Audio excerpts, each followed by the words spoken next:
Sim. Carreguei.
Ora, eu penso que estamos em condições de começar e gostava de, antes de mais, agradecer à Céu Guarda a presença nesta videoconferência e nesta conversa por fotografia do Político Vitória. Agradecer também a presença nesta conversa e a disponibilidade para moderar esta conversa. Estamos, penso eu, já em direto no Facebook, assim espero. Até estamos aqui.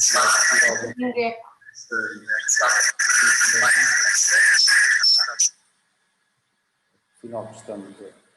Peço desculpa. Estamos com bastante ruído. A técnica. E Em nome do Centro de Estudos em Fotografia de Tomar, agradecer, como disse, à Céu Guarda e ao João Henriques. O Centro de Estudos em Fotografia de Tomar está há 2 anos em funcionamento, há cerca de pouco mais de 2 anos, e neste último ano tivemos esta iniciativa com o apoio do João Henriques enquanto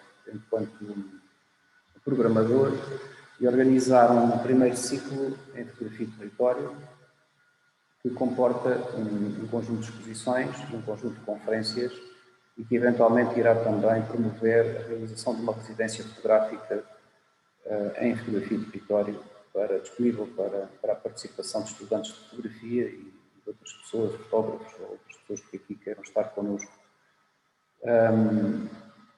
Temos também uma iniciativa recente, que é o portal em fotografia de território, que foi criado junto do Centro de Estudos. É uma iniciativa na área do digital e nas soluções à distância, digamos assim, mas que conseguiu agregar um conjunto muito significativo já de autores, de fotógrafos que se dedicam a esta abordagem, digamos assim, mas se quisermos de maneira genérica e transversal, designar por fotografia e território, e para plataforma essa que já serve de repositório ou de arquivo, se quisermos, a uma quantidade bastante grande já de projetos dedicados a esta questão e que pretendemos que venha a ser suporte de quem queira entender um pouco melhor o que é esta capacidade que a fotografia tem para dar a conhecer ou dar a perceber melhor uma determinada realidade relacionada com aquilo que nós vimos designando por território. Daí o interesse destas conversas, porque se inscrevem num todo, numa ideia geral com a qual pretendemos aprofundar estas questões e dar-lhes mais substância, mais significado e, eventualmente, até mais visibilidade. Daí a nossa gratidão pela vossa presença. Passo então a palavra ao João Henriques, que irá conduzir esta conversa. Muito obrigado. Obrigado, António. Vocês ouvem bem, com qualidade? Sim. Vamos ouvir o som muito baixo, João. Não sei se é um problema daí, se é meu, mas julgo que não. Julgo que é daí. Vou tentar. O teu som está muito baixo. Por acaso, até no meu caso, está bastante elevado. Eu acho que o do António é que está muito alto, porque faz a vibração. Tu ouves-me bem, Céu? Eu ouço-te muito bem. Pois, eu por acaso estou a ver aqui o input do microfone e está com bastante qualidade, por isso. Não sei. Talvez o António esteja com alguma questão sonora. Mas pronto, em princípio, se me ouves bem, penso que toda a gente ouvirá bem também. Vou aproximar um bocadinho o microfone, se houver algum... Eu não sei, eu ouço-te muito bem. É ótimo. Estou com o som do computador normal, acho que se ouve bem. Como o professor António dizia, portanto, uma destas... Este ciclo, ou este início de processo da fotografia e território aqui do Centro de Estudos, ele arrancou em Tomar, portanto, o Centro de Estudos já tem cerca de 3 anos, e agora no último aniversário, isto só para contextualizar um bocadinho, digamos, aqui também a nossa área, e em novembro, que foi quando do último aniversário, em novembro do ano passado foi lançado um site. Eu vou aqui partilhar só esta janela, só para dar a conhecer às pessoas. Algumas pessoas poderão ainda não conhecer aqui o nosso site. Consegues ver, Céu? Eu vejo bem. Este site, que se denomina Fotografia e Território, tem como missão prioritária para já ir albergando um conjunto de autores e projetos que estejam a trabalhar com base nesta temática, independentemente da estratégia artística que utilizem dentro da fotografia. Ou seja, hoje em dia a fotografia é uma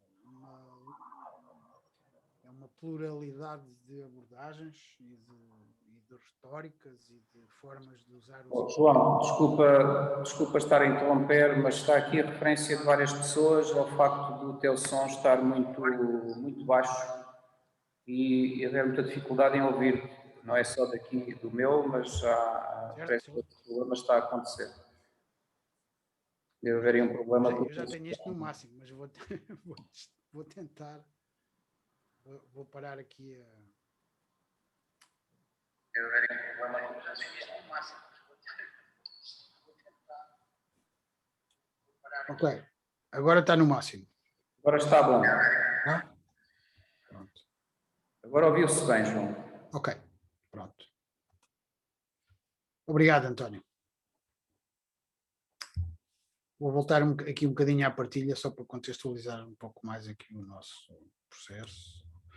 Portanto, este site, onde a SEO também já está representado, com um projeto, e onde temos sempre um conjunto de notícias das nossas iniciativas e dos projetos que vamos colocando online.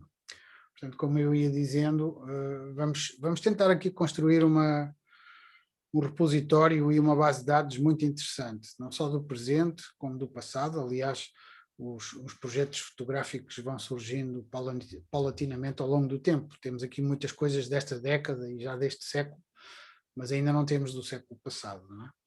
Portanto, ou pelo menos que eu me lembro, ainda não colocámos nenhum... não, por acaso até colocámos. Do José Afonso Furtado tem umas coisas dos anos 90. Mas com o tempo procuraremos alargar este âmbito para que futuramente possamos ter aqui um ponto de encontro, não é? Obviamente nunca teremos todos os projetos que toda a gente fez, mas teremos um corte longitudinal muito interessante sobre a fotografia portuguesa, sobre as práticas, sobre os métodos, os conceitos, as estéticas, e isso tem um valor muito grande, não é?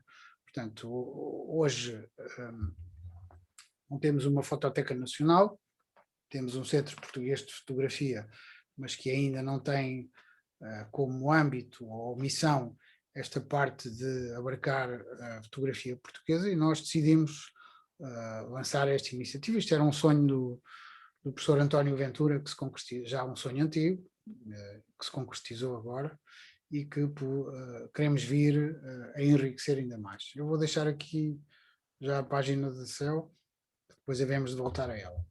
Entretanto, agora vamos à nossa convidada de hoje. Olá, SEO. Olá, João. Viva!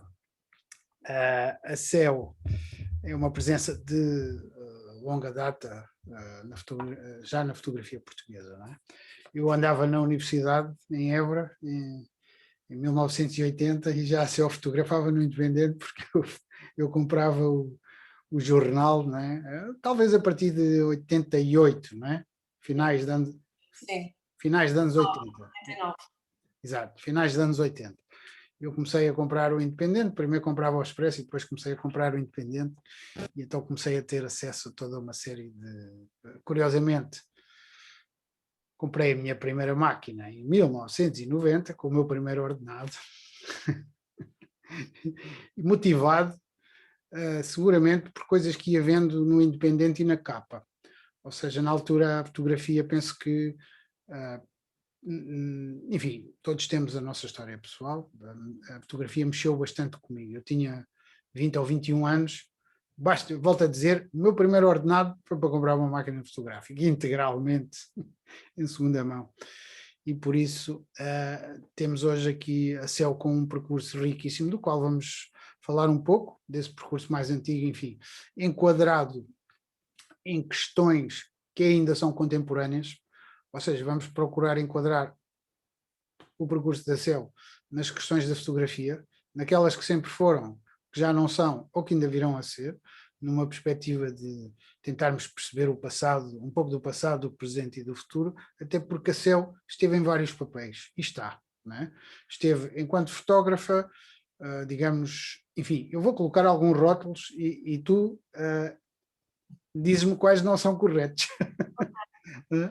Portanto, mas sobretudo enquanto fotógrafa, enquanto editora, no jornal Li, posteriormente já não colaborando digamos, com regularidade com estas instituições de difusão mediática, que são os jornais, e hoje em dia num papel de educação e ao mesmo tempo de fotógrafa, enfim, aí num papel com bastante protagonismo. Há um festival que está a ocorrer no Porto que se chama Bienal Ciclo, né? Onde a CEL tem uma exposição da qual que se chama Senso Comum, na Cave. O sítio chama-se Cave Photography, mas eu acho que Cave também funciona muito bem, e sobre o qual falaremos um pouco mais à frente, não é? Céu. Foi só uma coisa, foi a câmara foto, porque quando falaste de... Exato, ainda falta a câmara foto, exatamente. É muito importante porque é entre uma coisa e outra, nasce a câmara foto, entre uma imprensa e outra imprensa com outra, como estavas a dizer, com outro papel. Eu acho que começamos por aí, ou seja, diz-me o que é que era a outra imprensa e o que é que foi a imprensa por onde tu foste, para percebermos um bocadinho o contexto, não é? Queres que eu comece pelo meu percurso na imprensa? O teu percurso pela imprensa e, digamos, o que é que tu encontraste quando chegaste e o que é que te parece que o Independente veio trazer, ao fim e ao cabo, não é? Esse é o teu percurso e é o percurso também de uma série de outros autores portugueses em que a fotografia começou a aparecer de outra maneira, não só na forma de fotografar, provavelmente de ser editada, etc. Ok. Quer dizer, para mim nunca houve o outro tempo, ou seja, eu não fiz parte do outro tempo da imprensa, porque tive a sorte de, quando entrei para o Independente, tinha a experiência apenas de um jornal de música, que era o LP, que depois acabou logo, e portanto tinha uma total liberdade, e quando entrei para o Independente, também entrei por aquilo que já tinha começado a construir, não é? Já havia uma ideia de ela trabalha desta maneira, ou fotografa desta maneira, o grupo de pessoas que trabalhavam para a imprensa era muito pequenino na altura, toda a gente se conhecia, não é? Quem é que fotografava, sobretudo na fotografia, entre mim, o João Tabarro, o Daniel Balfux, pronto, eu não vou estar aqui a nomear todos, mas era um grupo pequenino, não é? Então, e trabalhávamos com música, entre o Blitz e o LP, andámos ali um bocadinho a perceber se queríamos fotografar para a imprensa, que na altura não era visto da maneira que é agora, não é? Essa imprensa, depois o Independente, portanto, como eu estava a dizer, quando entro no Independente já foi um convite já um bocadinho por aquilo que eu já tinha mostrado e que já era aquilo que eu queria fazer, não é? Em fotografia, e portanto não tive que fazer muitas concessões e isso foi muito bom, não tive que fazer praticamente nenhumas. Para dizer a verdade, eu digo sempre que sou uma pessoa com muita sorte, porque nunca ninguém me pediu para fazer de outra maneira, ou me corrigiu, ou me disse que não estava bem. Não, acho que houve sempre muita confiança em mim. Tu tiveste quantos anos no Independente? 9 anos. Quem é que foram os editores de fotografia enquanto tu lá estiveste? O Independente não tinha um editor de fotografia, toda a gente... a Inês Gonçalves esteve lá ainda um bocadinho, mas depois foi para a capa, portanto, praticamente, e também não posso dizer que ela fosse uma editora, coordenava a revista quando eu entrei. Na parte do jornal não havia um coordenador na imagem, cada pessoa autoeditava, era um bocadinho isso. Depois, quando a Inês Gonçalves foi embora, cada um de nós editava o nosso trabalho e cada um de nós trabalhava mais uma semana que o outro para editar o trabalho de toda a gente, ou seja, fazíamos assim uma divisão por semanas. E depois só mais tarde, já em 97, quando o jornal muda de formato e muda um bocadinho também o editorial, é que o João Tabarra começa a editar. E então, pronto, ele passa a ser o nosso editor do jornal inteiro. Pronto, okay. Porque aí as redações estavam separadas, a revista onde eu trabalhava tinha uma redação e o jornal tinha outra redação, de fotógrafos e de redатores, portanto eram coisas separadas que às vezes se interligavam porque íamos trabalhar quando era preciso para os outros, não é? Mas basicamente era a melhor maneira de não. Quando tu dizes que não tiveste, digamos,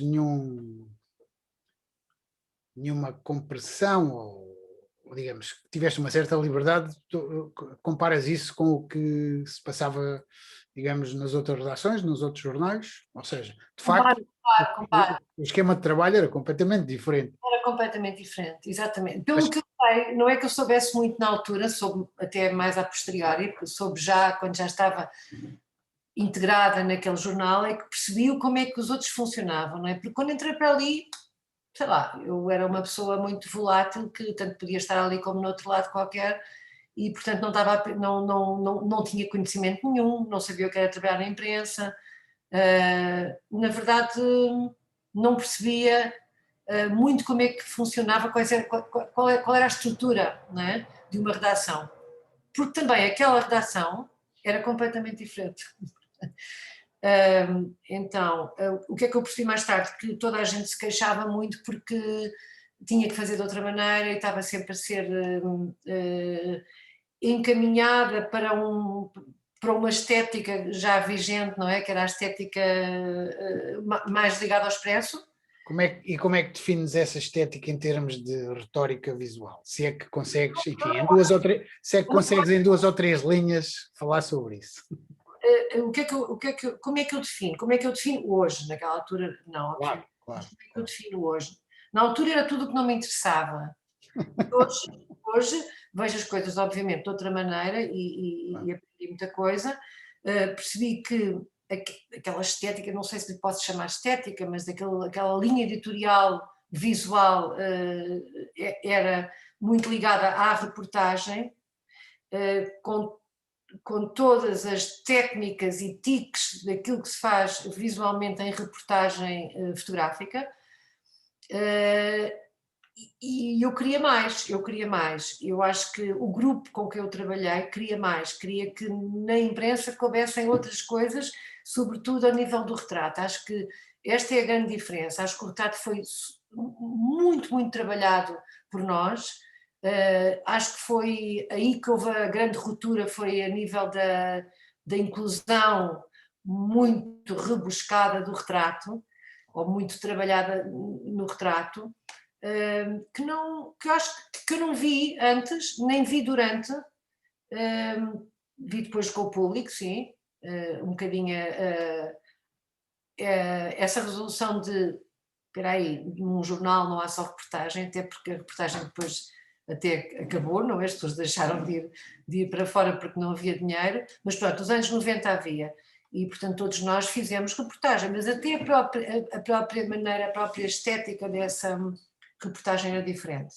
Havia uma grande liberdade e havia ao mesmo tempo uma grande ruptura na fotografia para trás, na imprensa, e não só, porque nós éramos todos fotógrafos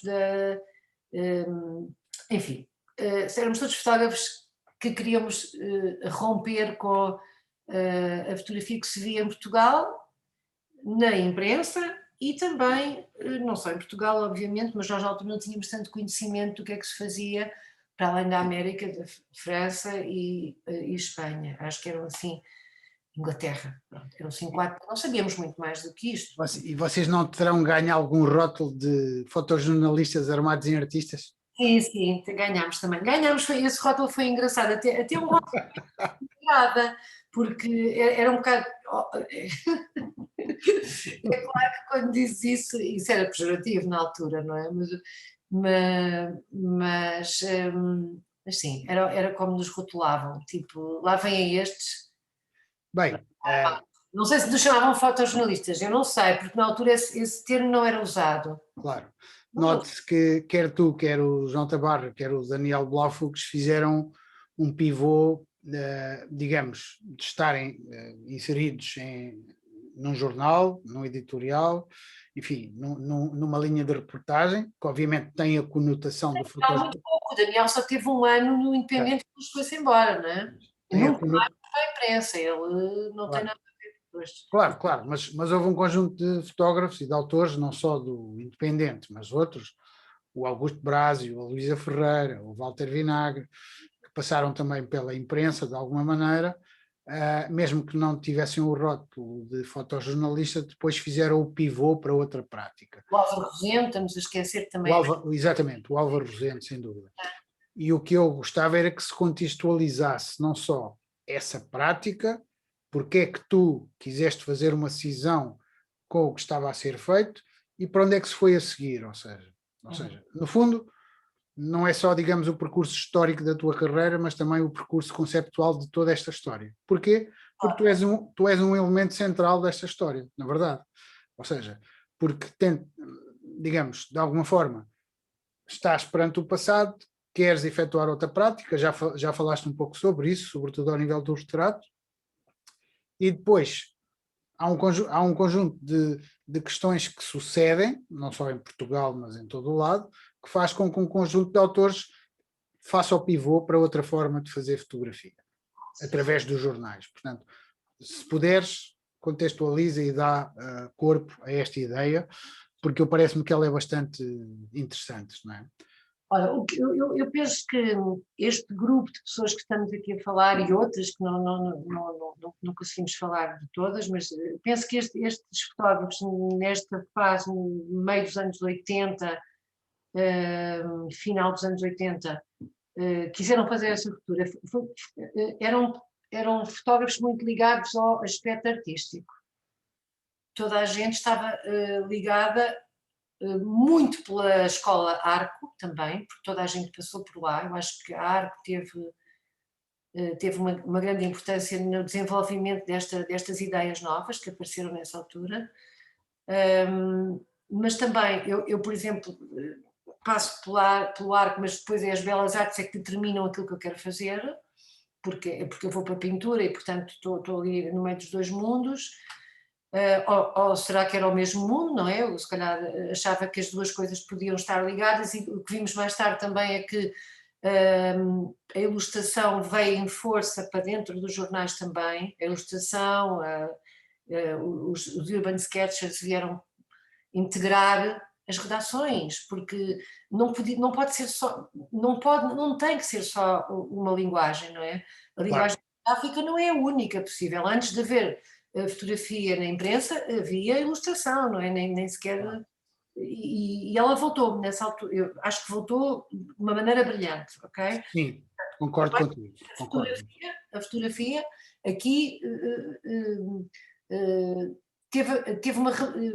abriu também a possibilidade de uma nova representação, a nível de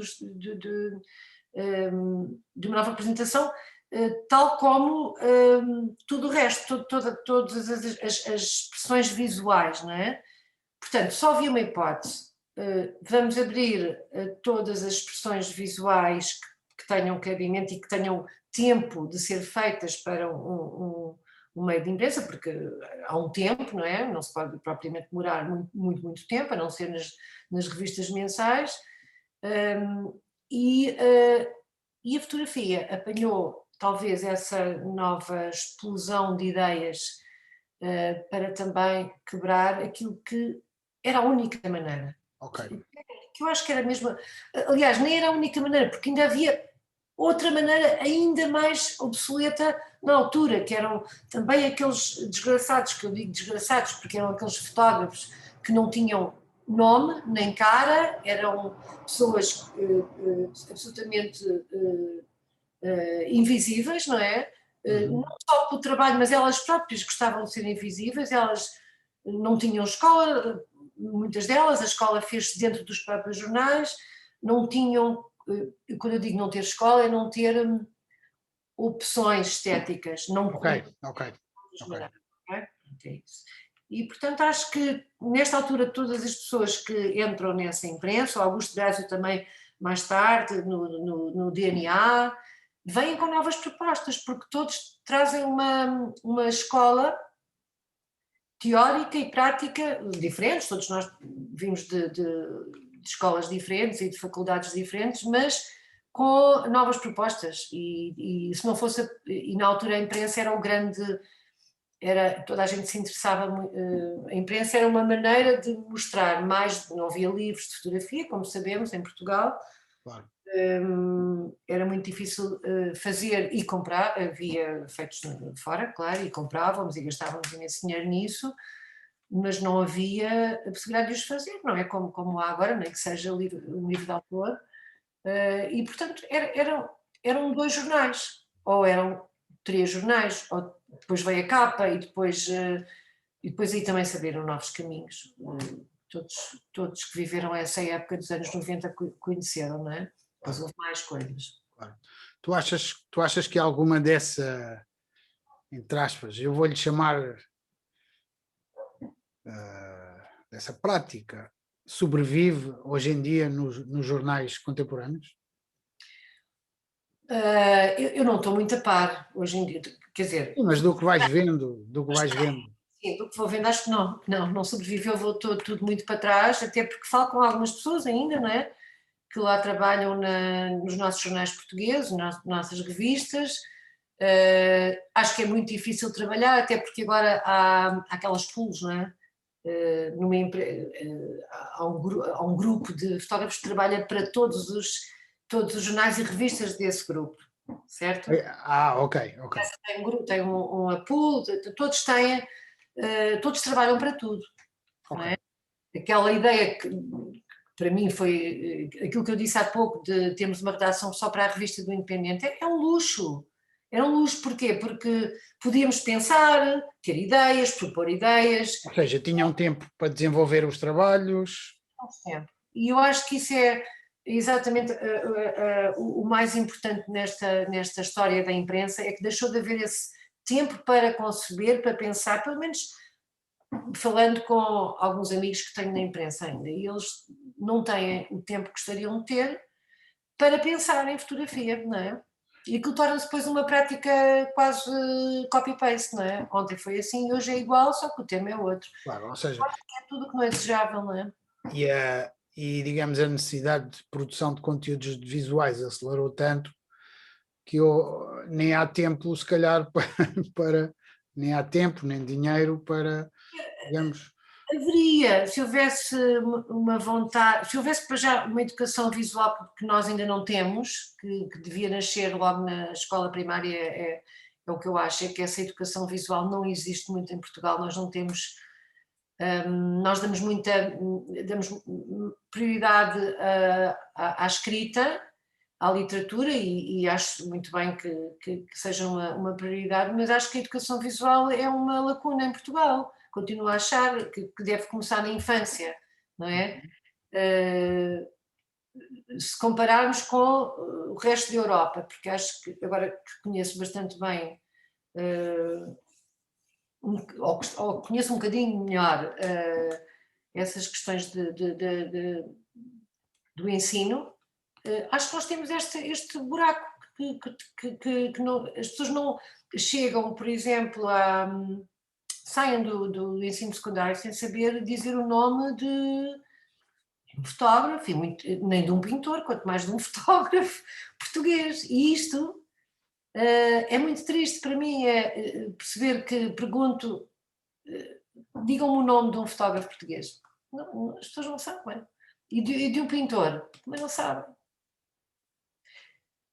Alguns, por exemplo, eu faço às vezes pergunta a miúdos de 15 anos e eles ouviram falar na Helena Almeida, que já é extraordinário, mas é a única pessoa que conhecem.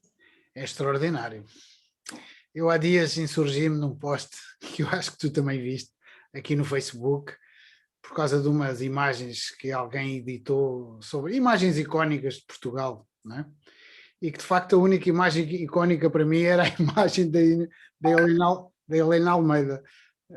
Nos outros casos era um conjunto de clichês, enfim, metia fotógrafos da Magnum, metia alguns casos mais conhecidos cá em Portugal, mas enfim, era um conjunto de clichês de composição, de luz, de tudo e mais alguma coisa. É pobre. Exato, ou seja, como distribuição icónica portuguesa contemporânea, a Helena Almeida parecia assim um ovni no meio daquilo tudo, e pensava assim, mas que raio, quem é que escolheu estas fotografias? Que critério é que existe aqui para estar a misturar a Helena Almeida com a Magnum, com o Alfredo Cunha, com o Gerardo Castelo Lopes, com o Miguel Barreira das Ondas da Nazaré, mas que trapalhada é esta? Quer dizer, ou seja, eu fiquei um bocado embaraçado a olhar para aquilo, na verdade, ou seja... A Leila Almeida também teria ficado se tivesse... não por, enfim, não por estarmos aqui... Eu nunca fui muito de criar uma divisória entre fotojornalismo, fotoartística. Claro, a história da arte vai categorizando todas estas coisas. Na verdade, dentro da minha cabeça, a minha formação é sempre uma amálgama de coisas, não é? Claro. E eu lembro-me de um episódio, vou contar aqui um episódio caricato, mas um dos primeiros livros que eu comprei, assim, um daqueles tomos, era um álbum da Magnum, daqueles da Phaidon, que era os 50 anos, acho que ainda tenho isso aí, pronto. E eu tinha pouco dinheiro e aquilo eram muitas fotografias para pouco dinheiro, não é? Ou seja, como era uma bíblia, a gente era fotografia ao quilo, quase. Mas o que é interessante é que a Magnum não é a Magnum à toa. E a gente vê nessa seleção de fotografias de Portugal que o conjunto de fotógrafos que lá está representado da Magnum tinham noções de ilustração, composição, design, etc., que nós parecíamos pálidos ao pé daquilo, não é? E, portanto, eu lembro-me de dormir com isso na cabeceira e essas coisas gravam-se no inconsciente, porque a partir de determinada altura foi como os retratos do Brásio ou os teus, eu dormia com aquilo na cabeceira, aquilo gravava-se no inconsciente. No dia a seguir eu saía para a rua e tirava fotos parecidas com aquelas. E lembro-me, há um episódio muito curioso. É assim que se evolui, Exato.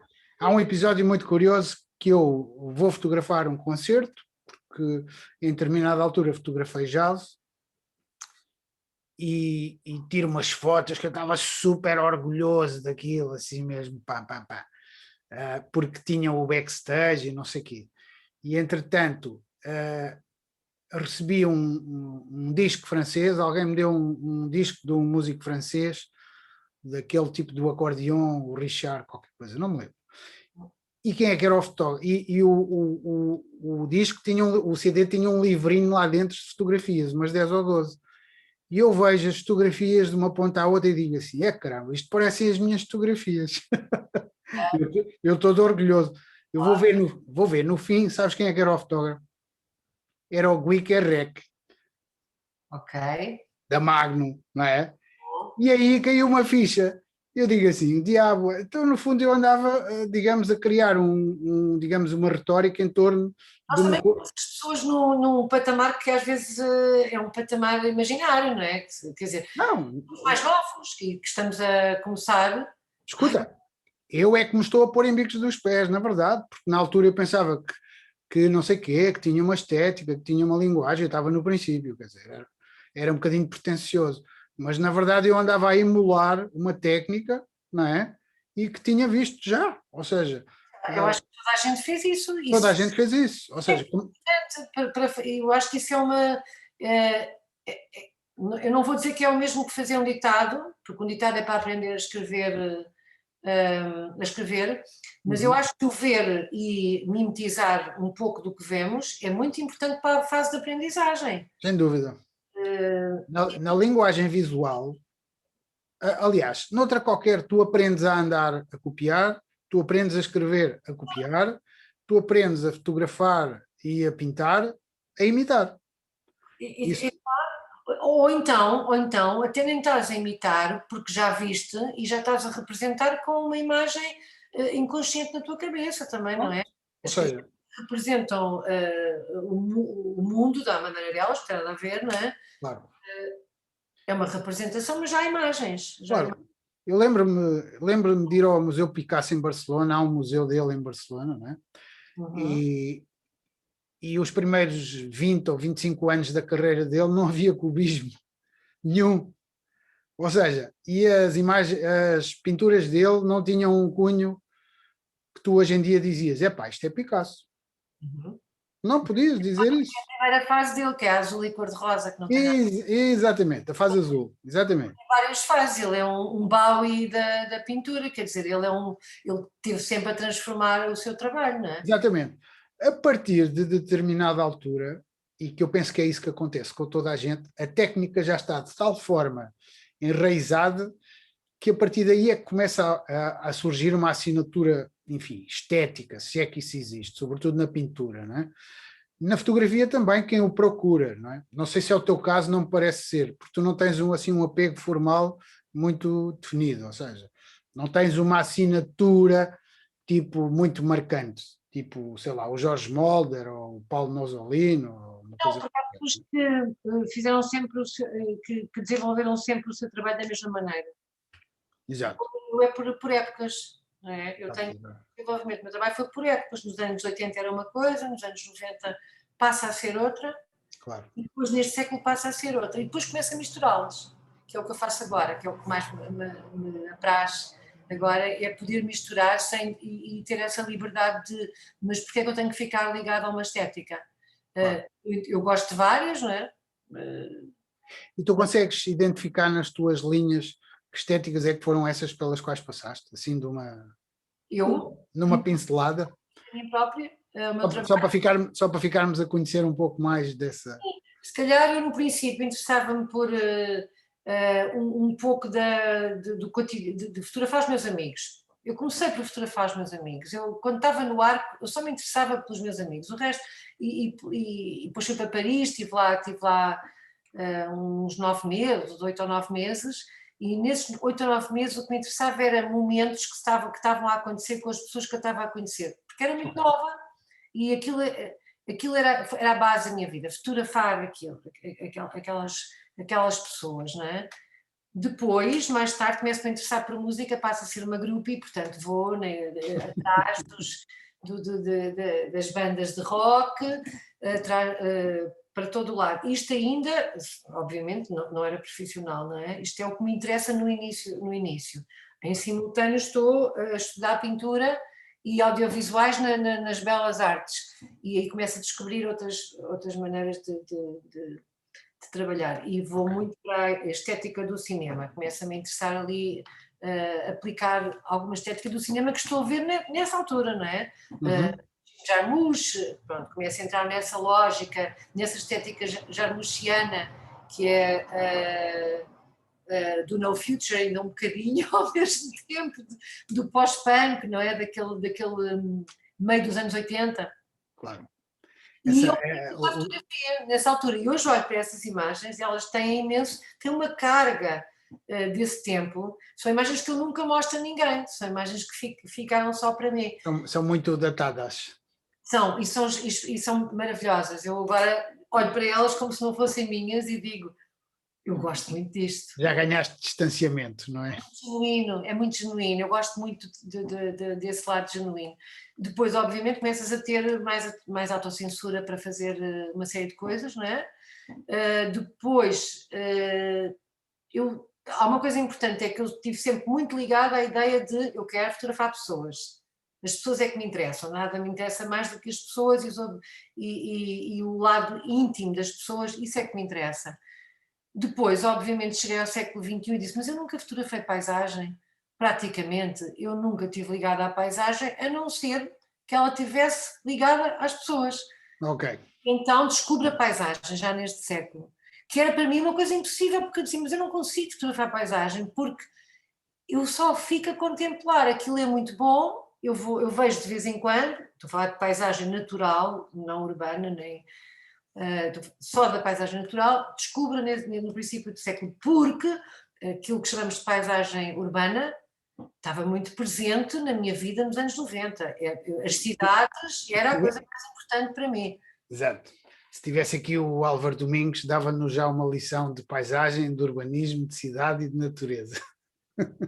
Sim, mas olha, já vamos voltar a isso da paisagem, porque no fundo também é um pouco aqui digamos, o âmbito da nossa fotografia e território.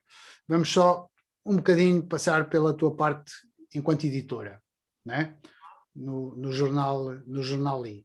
Como é que isso surgiu? Quanto tempo tiveste?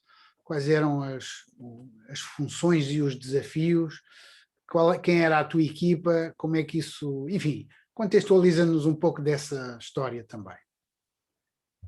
Portanto, isso surgiu em 2008, fui convidada por 2 ex-colegas que estavam a montar uma equipa no jornal, 2 ex-colegas do Independente, que me fizeram essa proposta, sobretudo Francisco Camacho, foi ele que realmente me propôs, mas pronto, era uma ideia que tinha surgido em grupo, para eu editar aquele jornal diário, e eu tinha tido uma experiência um bocadinho difícil de editar num jornal diário, onde me convidaram para eu pôr o jornal de pé, que foi a Capital, o jornal A Capital, a seguir ao Independente, eu passei por lá 1 ano e meio, Ok. para pôr aquela equipa de fotógrafos organizada de outra maneira, porque eles não tinham um editor. Sim. Foi muito difícil, porque nessa altura já apanhei uma equipa já feita, não é? Nessa altura Capital, estou a falar do ano 2000, do ano 99, 2000. E, portanto, 10 anos depois, ou 8 anos depois, vou para o I com a ideia de, não, eu vou escolher uma equipa que eu confio absolutamente, que não esteja em guerra comigo, que foi o que aconteceu um bocadinho antes, não é? Quando fui editora na Capital, portanto, escolhi uma equipa que eu achava que eram os melhores fotógrafos naquela altura, mas que pudessem trabalhar em imprensa, porque eu trabalhava já com a câmara foto, não é? A câmara foto já existia, nem todos os fotógrafos da câmara foto poderiam trabalhar em imprensa, e também não tinham que ser só os fotógrafos da câmara foto. Claro. Portanto, fui buscar outras pessoas que não estavam na câmara foto, 3 ou 4, levei algumas pessoas que trabalhavam comigo na câmara foto, e montei um sistema de outsourcing com essas pessoas, porque dentro do jornal nós só tínhamos um fotógrafo, que era o Pedro Azevedo, que entretanto nunca mais não tem feito, não tem trabalhado muito nesta área, e o Filipe Casaca, que era um estagiário, não havia mais ninguém, só havia um fotógrafo residente, já era outro modelo. Portanto, o outsourcing é que interessava, que era, ok, toda a equipa é outsourcing, mas então só há 2 fotógrafos por semana a trabalhar. Eu não quero que eles trabalhem o mês inteiro. Ok. O Filipe Casaca fazia parte dessa equipa também? E Casaca era o estagiário que eu escolhi para começar o jornal. Ele e o Pedro Azevedo. O Pedro Azevedo já era fotógrafo sénior e o Filipe Casaca estava a começar, não é? Também vinha das Belas Artes, tinha um bocadinho o meu percurso, aliás, tinha o mesmo percurso igualzinho ao meu, foi muito, muito interessante. E depois os outros entravam todas as semanas, havia 2 fotógrafos, e na semana seguinte mudavam. Portanto, nunca se corria o risco de termos sempre o mesmo olhar, a mesma maneira de olhar para as coisas, a mesma maneira de olhar para o mundo, tendo 2 fotógrafos em outsourcing e 2 dentro do jornal que tinham bastante trabalho, não é?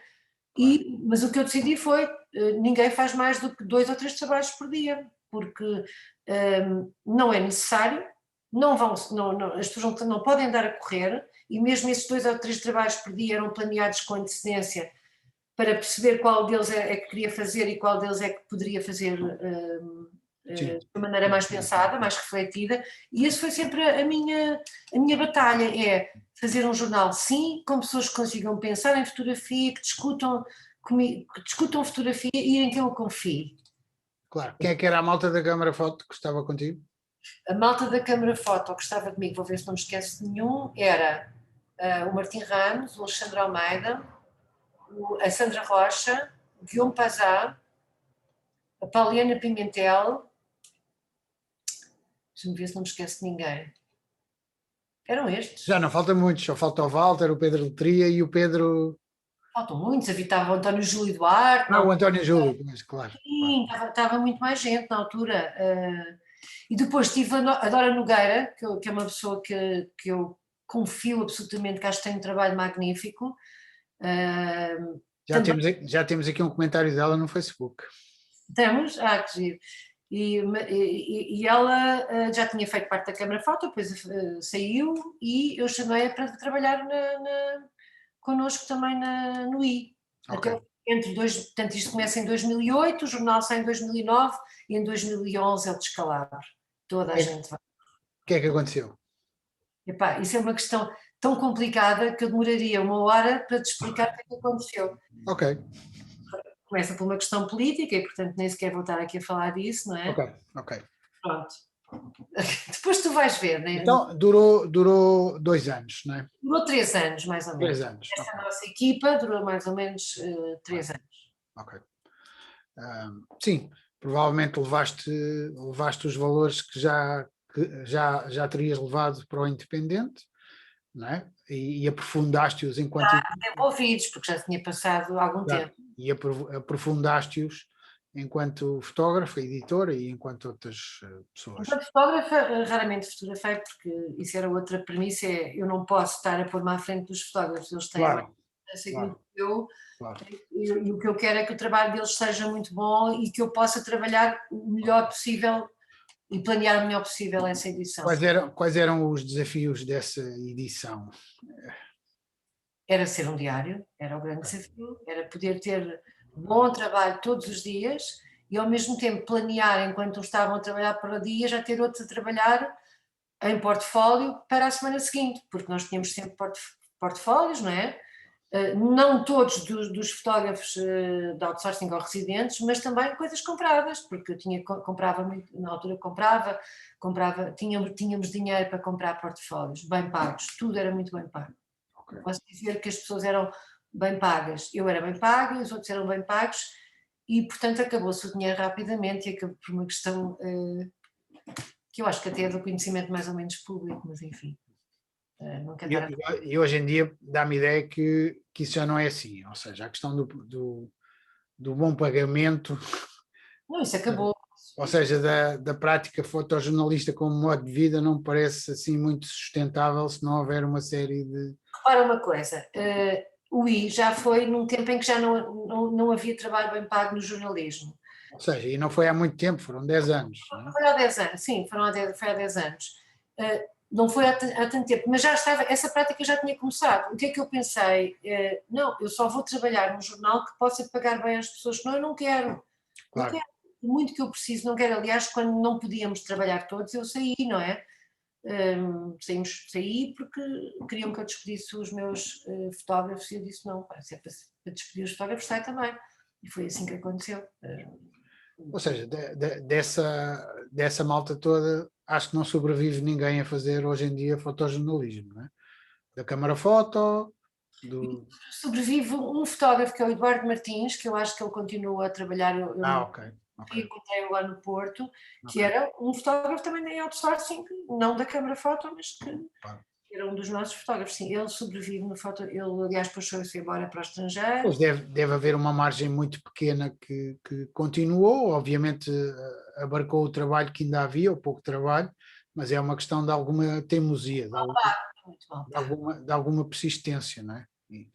E de algum amor à camisola também, ao fim e ao cabo, não é?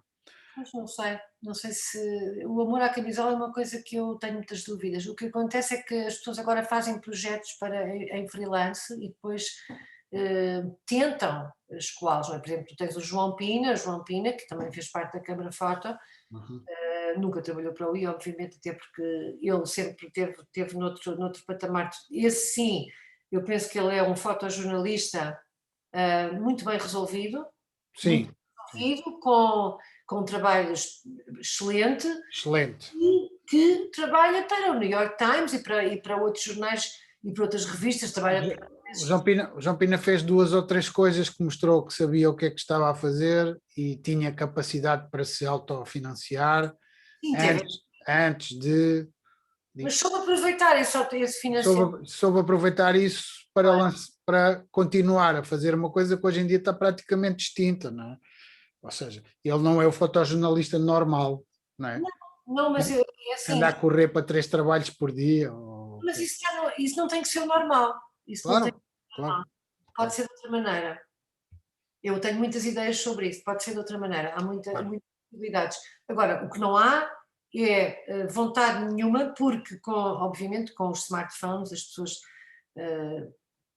qualquer pessoa vai fotografar achando que faz o mesmo que qualquer fotógrafo, eu já nem vou dizer fotojornalista, porque isso é transversal Não vai. Não vai, nós sabemos... Olha, basta olhar para aquele trabalho que o João Pina fez nas favelas do Rio de Janeiro para saber que não vai. Porque se for para lá com o telemóvel, sai de lá descalço e sem telemóvel. Ele também foi para lá com uma câmara, calma, porque isso depois tem a ver com a maneira como ele trabalhou muito bem, porque ele faz muita pré-produção e é aí que está a inteligência dele, é que ele faz muita pré-produção para perceber como é que vai. Ele não vai tipo com o telemóvel ou com a câmara. Não pode. Se fosse com o telemóvel também não lhe teriam tirado o telemóvel, portanto, não é? Não, vê-se que aquilo é um trabalho de infiltração muito grande, não é? Ou seja, Eu não chamaria infiltração. infiltração neste sentido, tem que haver um conhecimento muito grande com aquelas pessoas e uma proximidade que se gerou de alguma maneira, não é? Exatamente. Não se chega lá de paraquedas, eu sou do New York Times, ok, o que é que isso interessa? Mas isso não faz em lado nenhum, não é só João Pina, porque isso é uma coisa que eu aprendi no Independente, tu não chegas a um sítio e vais, olha, como eu fui para o Casal Ventoso durante 3 dias nos anos 90, eu não cheguei lá e disse, olá, olha, vou tirar-vos, fazer-vos aqui umas fotografias, tirar-vos aqui uns retratos, não, isso não existe, se as pessoas trabalharem assim não conseguem fazer nada, eu tive 3 dias lá, nunca levei câmara, só 3 dias é que tirei a câmara para aqueles que consentiram. Os primeiros dias é um warm-up, não é? E hoje, criar confiança nas pessoas. Hoje em dia fazem-se residências de 15 dias, estas residências artísticas que andam para aí de um lado e do outro, e eu às tantas penso assim, mas o que é que se vai fazer numa residência de 15 dias? Podes fazer. Podes, sem dúvida, mas... Não é? Se for em reportagem, provavelmente não. Se for com pessoas, talvez seja difícil. Mas não tem que ser nos mesmos moldes pronto, nem toda a gente pode estar um mês a fazer um trabalho mais aprofundado, não é?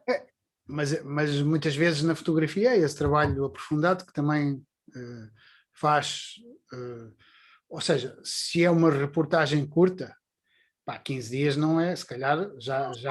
Vou ver para outros lados. Eu acho que na fotografia tu não podes ter 15 dias em não pensar só na reportagem curta, podes pensar noutras já 15 dias dá a possibilidade de fazeres um trabalho documental já bastante estruturado, se levar já pensado antes de ir para lá, não é? Se levares pensado, exatamente. Se levares pensado. Para mim a primeira coisa é preparar antes de ir, é claro que depois vais encontrar outra coisa e portanto vais adaptar, etc. Mas ter uma ideia, eu só tenho 15 dias, o que é que eu vou fazer nos 15 dias? É como uma viagem, a viagem maior que eu fiz em trabalho, se calhar foram 15 dias, e foi para a Eritreia, foi para o fim do mundo nos anos 90. E essa viagem, não sabendo eu, porque era um país que estava a sair de uma guerra, não sabendo eu o que é que ia encontrar, planeei-a muito bem para poder fazer alguma coisa durante 15 dias. É isso que chamas a pré-produção, não é? É isso que eu chamo de pré-produção. Exatamente. Diz-me uma coisa. Hoje em dia fala-se na linguagem, no politicamente correto. Tu achas que as imagens também passaram a ser politicamente corretas, ou seja, que as imagens têm o mesmo problema que a linguagem? Ou seja, ou de alguma forma, digamos, mesmo que não seja o mesmo, que ele seja reproduzível nas imagens. Percebes a minha questão? Percebo muito bem. Acho absolutamente que é uma autocensura que tem a ver com o politicamente correto nas imagens, porque quando aparece a ideia dos direitos de imagem, isso vai mudar tudo.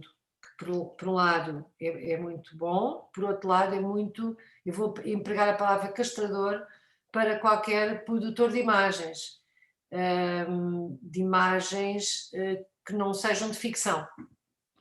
Ou ficcionadas, ou documental ficcionado, enfim, que não haja a tal pré-produção possível. É muito castrador, porque as pessoas à partida, e quem está a começar agora a fotografar, vai sabendo que cada vez que pega numa câmara que vem alguém dizer que não pode, obviamente não vai fazer mais, vai deixar de o fazer. Isso acontece muito com estas novas gerações na rua, que começam a fotografar e que alguém vem logo dizer que não. Isso também me aconteceu a mim, mas não da mesma maneira, não tem comparação possível.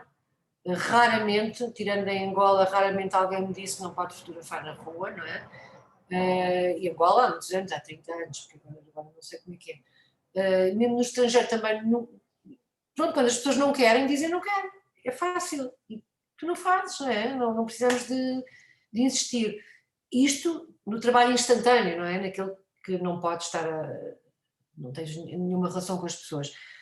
Depois, por causa disto, penso que neste século as pessoas começaram a deixar de existir na fotografia, estou sempre a dizer isto, mas vou dizer mais uma vez, deixou de interessar à maioria dos fotógrafos o trabalho com pessoas. Portanto, quando eu vejo alguém, e não estou a falar de reportagem, daquela que vais fazer um dia, que estás num jornal, tens uma carteira profissional e, portanto, mostras e dizes, ok, eu venho está combinado. Então aí há pessoas, obviamente, ou que vais para um sítio de conflito e, portanto, também estão lá pessoas, não é? Estou a falar de um trabalho até... Hoje em dia, os retratos, há um monte deles que são todos de costas, não é? Vou pôr este distanciamento, vou sair agora um bocado da ideia do jornalismo, porque o jornalismo é que, se calhar, continua muito na ideia das pessoas, mas quem desenvolve um trabalho mais autoral saiu há muito tempo, já se calhar logo no princípio deste século, do retrato. E as pessoas de costas, sim, muito. No princípio, eu acho que faz todo o sentido, dependendo do quê, não é? Eu também fotografo de costas, dependendo do quê. Claro. Não posso ficar só naquilo, é por isso que se calhar eu não defino o meu trabalho, olha, ele é muito regular ou ele é muito coerente. Não, eu não posso ter só pessoas de costas, eu tenho que ter pessoas de frente. Se eu estou a criar relações com as pessoas, elas também têm que estar comigo, não é? Elas não estão sempre de costas para mim, elas estão comigo, somos dois, não é? Esta relação é que me interessa na fotografia e o que eu vejo agora é que o que é que interessa a maioria dos novos produtores de imagens é a paisagem. E é aqui que chegamos à paisagem, porque a paisagem não envolve nenhuma relação de autocensura, nem de... tu não precisas de consentimento da paisagem. A paisagem não te diz sim ou não. Está ali, eu estou a falar da paisagem natural ou outra. É claro que eu estou a falar só na questão do consentimento. Sim. Esse constrangimento que é as pessoas dizerem que não é? E que formatou muito esta geração que começou no princípio deste século. Claro. Pronto, só estou a falar disso. Claro. Não estou a menosprezar quem trabalha com a paisagem, com... Eu percebi a tua ideia, sim. Parece... Eu também eu aprofundava um pouco mais esta questão do politicamente correto através de outra leitura, não, depois me dirás se concordas ou não, que é a influência dos sites tipo Pinterest e Instagram que definem digamos, uma retórica que anda entre a ficção, a moda, a publicidade, o still life, o snapshot, e que é tudo digamos, uma linha estética muito em torno do desejo, do alimentar qualquer coisa ligado ao consumo, ou digamos, de toda esta dinâmica mas que ao fim e ao cabo não é relacional ou não é, digamos, não tem assunto, na verdade. Ou seja, não é racional, disseste muito bem. Não é relacional no sentido que não estabelece relações com as coisas, mas e também não tem assunto, na verdade.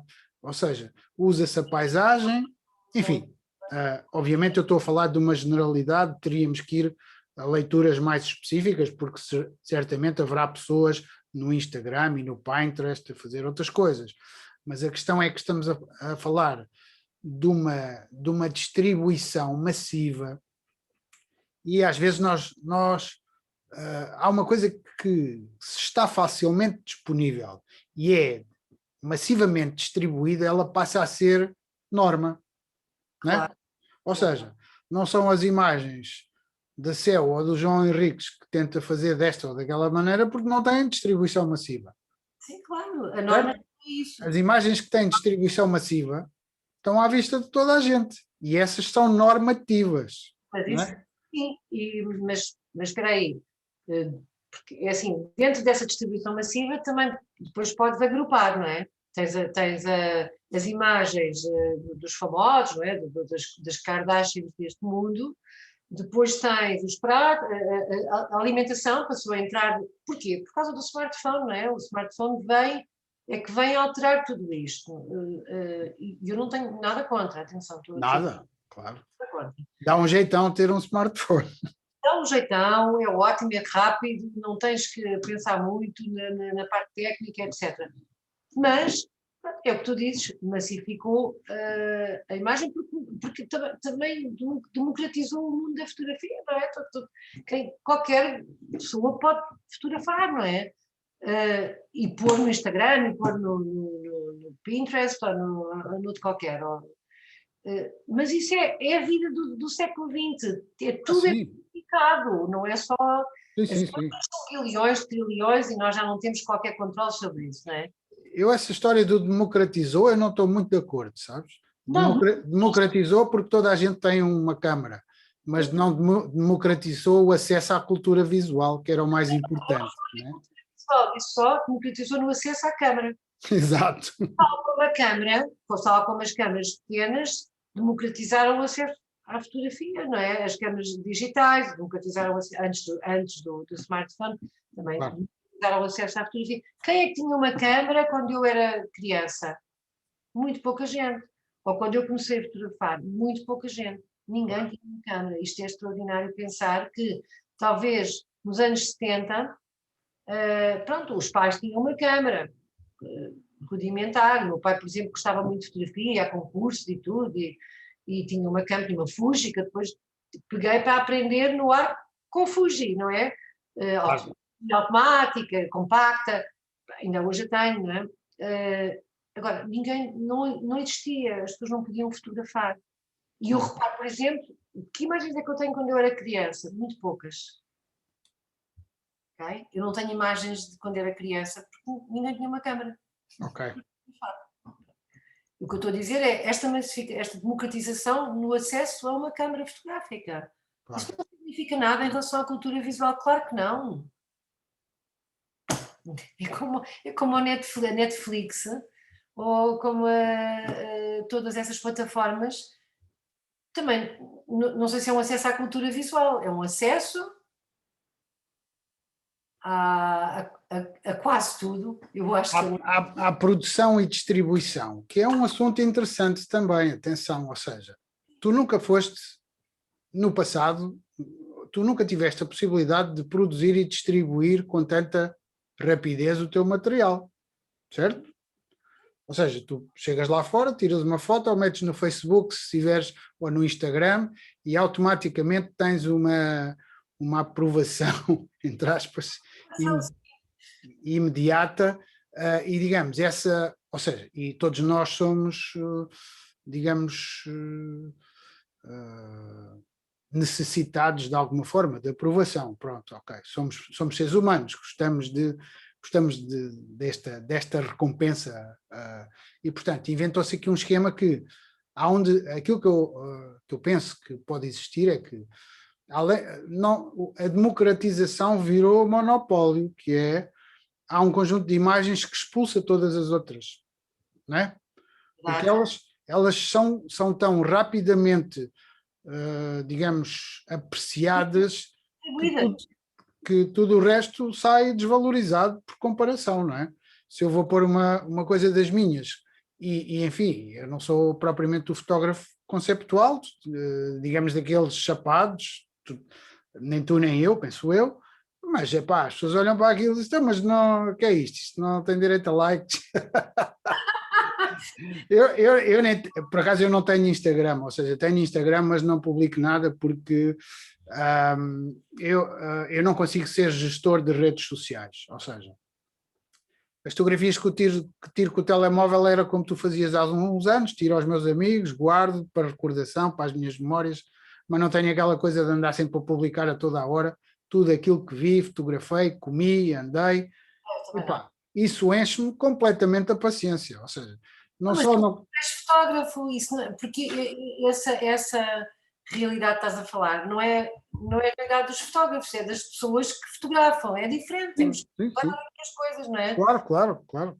aquelas pessoas que fotografam tudo e nada, elas não querem ser fotógrafas, não, fotógrafos, Sim, não. querem, Querem querem, eu querem estive seja o que for, querem seja o que for. chato, não é? Pronto, Olha, é como escrever. vamos virar agora um bocadinho à tua prática e há bocado estavas a falar na paisagem, no princípio dos anos 2000, pareceu-me perceber que fizeste uma viragem à paisagem, não é?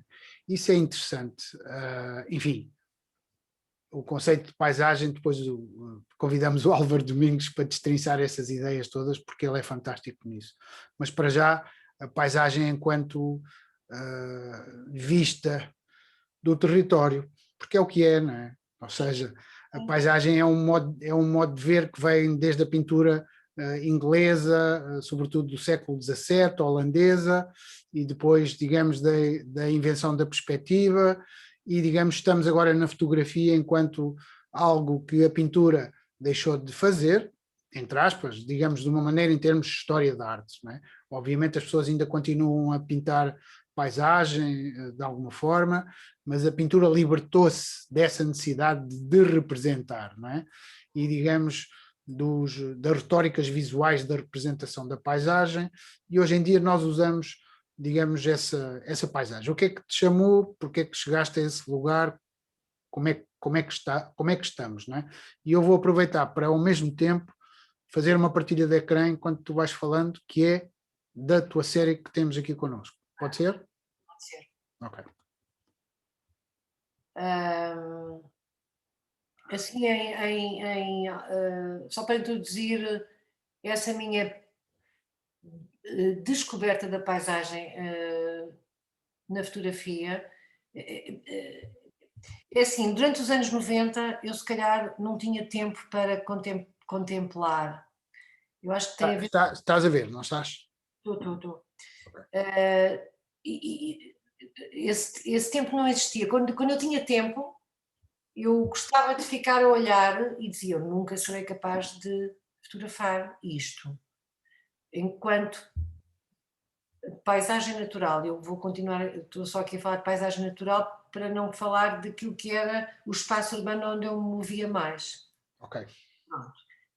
E só, não sei, talvez por alguma maturidade, quando cheguei a este século é que disse, não, eu posso fotografar a paisagem afinal não é uma coisa só contemplável, porque eu tinha essa ideia que era só contemplável, não era, okay. ou não pertencia a mim, percebes? Ok. Me apropriei também disso. Ou seja, estabeleceste o teu percurso muito em volta das relações, das pessoas e a paisagem não estava... Das cidades. Se tu vês o meu trabalho dos anos 90, ele está muito ligado à minha representação das cidades na Europa, interessava muito esse lado territorial da cidade. Depois fui para a paisagem mais despojada, mais bruta e mais natural, claro. Daí que seja tão bruta também. E essa parte que me interessa na paisagem, não é a paisagem sempre organizada. Também descobri a paisagem organizada quando, por exemplo, na Islândia, em que o território é muito organizado, a intervenção de quem desenha as cidades e que deixa a paisagem, que inclui a paisagem, tudo muito organizado. Isso também me passou a interessar, a maneira como é desenhado, o desenho que nós fazemos. Ou seja, o formalismo arquitetónico e geométrico das coisas. Como intervimos, sim. E depois a maneira como podemos fotografar isso também é uma coisa que eu descobri há 15 anos, ou 12 anos, ou por aí. Pronto. Este trabalho que estamos a ver é um trabalho de um território muito específico, que é a Gardunha, não é? Sim. Daí que te tenha enviado este, e tem a ver com uma residência artística, precisamente, um festival literário da Gardunha, da segunda edição, em que há bocadinho falámos de ir para uma residência durante 15 dias, eu posso dizer que esta residência foi durante uma semana. esta foi um bocadinho mais curta. Olha, mas não me ligues, eu digo mal das residências de uma semana, mas não tens que me dar importância. Estou só a dizer é que durante uma semana eu tive que pensar e repensar como é que vou para esta abordagem, o que é que eu vou fazer com a Gardunha. Claro. E tens aqui um cinema, nós temos do cinema que também se chama Gardunha, é a saída do cinema para o exterior, interessou-me passar pelo interior e passar para o exterior. Ou seja, eu percebi que esta série tinha uma linha narrativa nessa tua construção, não é? Se quiseres falar um pouco sobre isso também, obviamente. Sim, porque é assim, Obviamente isto parece-me na zona do Fundão, não é? Isto é na zona da Gardunha, isto é tudo na Serra da Gardunha, entre a Gardunha e o Fundão. Exato, O cinema que estávamos a ver é o cinema do Fundão, sim, chama-se Gardunha também, e é um cinema que está abandonado não sei há quantos anos, que eu por acaso só entrar, se quiseres voltar lá. Eu vou passar, sim. Temos aqui logo no primeiro plano uma máquina de, provavelmente, de projeção, não é? Isto deixou-me... podes parar só aqui. Sim, com certeza. Eu lembro-me dos cinemas quando eu era criança, os grandes cinemas, e quando entrei neste cinema, isto é esse cinema da minha infância, num sítio que não é Lisboa. Um grande cinema, acho que cabiam 1000 pessoas, ou 1000 e tal pessoas, era um grande cinema, com dois pisos, o primeiro balcão, plateia, bem, incrível. Abandonado há, não sei, 40 anos, 30 anos, não sei, há muito tempo, há muito mais tempo que o que nós poderíamos pensar que porquê? Eu perguntei, mas porquê que este cinema foi abandonado ainda antes das cassetes de vídeo, não é? Que foram as que acabaram com os cinemas. E eu gosto muito do espaço arquitetónico também do cinema, e o que é que eu fui descobrir aqui? Tudo o que passou naquele cinema, todos os bilhetes estavam deitados no chão, que estamos a ver aqui são bilhetes, não se vê bem porque está pequenino, mas... Infelizmente essas partes perdem-se aqui um bocadinho, não é? Perde tudo, porque esta fotografia teria que ser muito ampliada para se perceber tudo o que é isto. Está tudo de pé, todos os bilhetes, todas as sessões do Ben-Hur, dos anos 60, 70, tudo no chão. Eu fiquei fascinada, não só com o espaço arquitetónico, não é que eu gosto muito de ruínas, eu não procuro aquela ideia, ruína, não é isso. É o cinema, que é uma coisa que me diz muito respeito, e toda esta história que eu também atravessei na minha vida destes filmes que eu tenho que encontrar ali. Não tenho aqui nem metade do trabalho, obviamente, porque depois também havia os lugares ocupados pelas pessoas, conforme os dias da semana, e os filmes que estavam a passar, claro. E eu achei extraordinário numa cidade tão pequena, um cinema tão grande e com tantos filmes para ver, não é? Pronto, isso foi a primeira descoberta. Depois parti então desta ideia de isto foi feito a posteriori, não é? Porque eu fotografei, não comecei com o cinema, só descobri o cinema 2 dias depois, quando me deixaram entrar, porque não me deixaram logo entrar. Ben-Hur, cá está, Ben-Hur, mas é o primeiro, parece que há um segundo.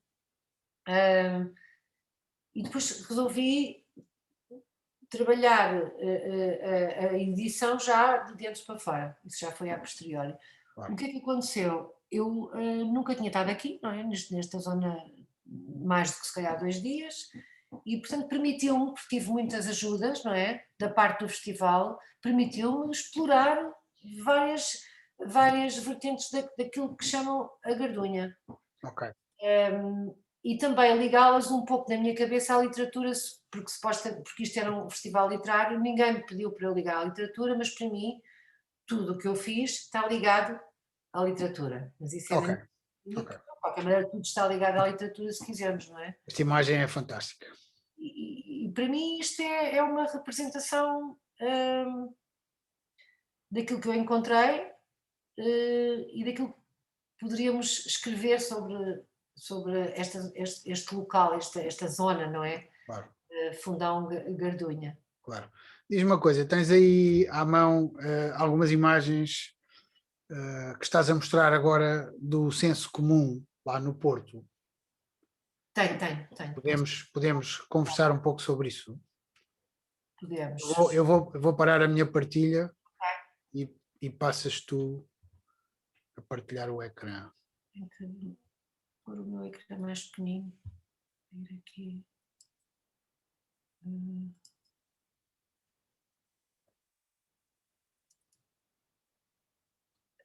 Já estou, não é? Compartilhar, mas ainda estou a compartilhar o quê? Só uma pasta. Estás a partilhar, sim, uma pasta, sim. Eu não sei. E assim, estás a ver a pasta ou estás a ver a imagem? E já deste 2 cliques? Já, eu acho que tem que recomeçar. Provavelmente tens que recomeçar, sim. Pôr uma a uma, até porque não me interessa mostrá-las todas, vou só mostrar algumas, não faz sentido estar aqui a mostrar tudo. Ok. Elas Eu estava, muitas- tenho algumas questões para te pôr, uma delas, pelo menos, relacionada aqui com uma entrevista que tu deste ao Umbigo. Sim, ok. E nessa entrevista, mas podes passar imagens à vontade. Eu não sei como é que eu vou abrir isto, tantas imagens, não estou muito habituada, mas vou tentar assim com o preview se calhar. Não estou muito habituada a partilhar. Ou seja, tu tens que selecionar a janela específica que vais partilhar e é nessa janela que as imagens vão passar na sequência que tu quiseres. E depois, só que. Pode ser slideshow. O teu computador é Mac ou Windows? Espera aí, vou fazer assim. É Mac. É Mac. Eu vou fazer assim, estás a ver? Ok. Sim. Acho que assim. Sim. Ok, eu vou partilhar aqui algumas. Eu não sei se elas estão aqui todas. Vou assim partilhar. Continuamos a ver elas a passar, não é? Ok, podes, se quiseres ir passando, eu também vou vendo. Pronto, são imagens muito diferentes, de épocas diferentes, porque exatamente esta exposição tem uma relação de mim para o mundo, não é? Porque eu nesta exposição trabalhei sobre algum do meu arquivo e Tu montaste isto durante o primeiro período do Covid, não foi? não foi o primeiro período, não, Ah, foi não? neste segundo, porque Ok, percebi mal. foi feito pela Cave, pelo Rui Pinheiro, pela Cave, da Cave Photography, em dezembro. E eu comecei a pensar no que é que poderia fazer. E, portanto, pensei que produzir não, porque não teria tempo, mas também não sabia que íamos ficar confinados, o que me permitiu, se calhar, ainda trabalhar mais sobre o arquivo e também me permitiu ficar mais confusa ainda sobre o meu arquivo.